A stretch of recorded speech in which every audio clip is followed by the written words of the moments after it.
Most of the showers are gone now as we go through our 11 o'clock hour into our early Tuesday morning. There will still be a few around, though. Any totals from any of those showers will be very light. A little bit cooler behind the front that's produced all the showers that we've seen already today. Temperatures will be near where they should be to this point in the year. And late week rain, several days of rain are possible as we end off our extended forecast. So let's take a look at the current conditions now. This is in Beckley.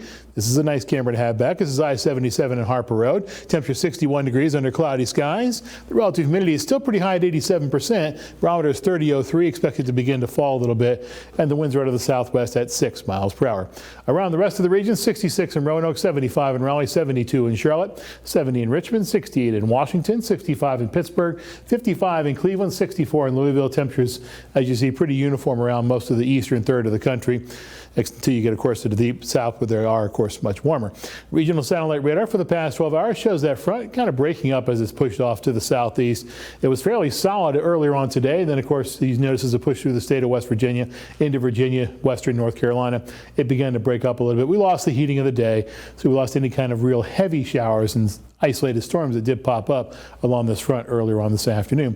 Upcoming weather pattern as we go through our Tuesday morning commute, things looking pretty good. Not an isolated shower is possible, but I think in this case, this is the European mile, a shade overdone in terms of what I think the rain coverage will be.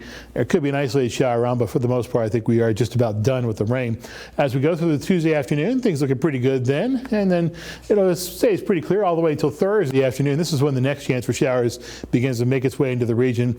A low pressure center passes off to our north. Another front swings on through, and we're going to continue to see chances for rain, especially as we go through our Friday and into our weekend. Look at that.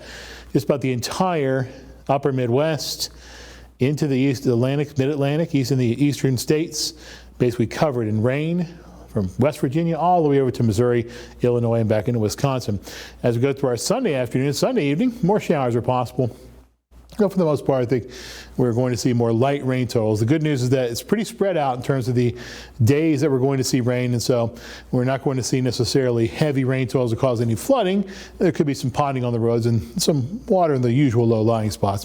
For tomorrow, 68 degrees, mostly cloudy, not as warm. Winds out of the northwest at 10 to 15. The long-term 6 to 10 day temperature outlook looking above where it should be, and temperatures are going to be at or above where they should be. That's reflected in the 7-day forecast. Highs are going to be sitting in the mid to upper 70s all the way through our extended forecast, at least the early portion.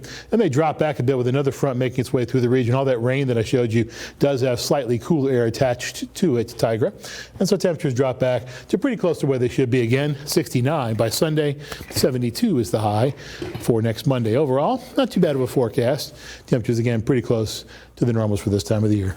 It's nice to see that it's not over like swelteringly hot, right. But it's nice to also see too that it's not going to go any cooler than apparently 48 degrees overnight. So I mean, we're not going to see freezing temperatures, no frost. It seems perfect essentially for this time of year. Yeah, this is about as good as you can expect temperature-wise. We're not seeing those big dips in the temperatures as the air is not coming from the Arctic and Canada and places like that. So. And you mentioned too that these showers that we're going to see later on in the week, they're not all over the place, it's scattered, so it won't cause any flooding. Right. So it'll be good for the plants and stuff. Right, spread out, and of course that's right. A little bit of rain is good for the plants as they get planted and put in the ground and hopefully sprouting nicely. Yeah, April showers bring Mayflowers, That's but what we're do Mayflowers bring? Pilgrims. All right, now we have more news coming up after the break. Thank you.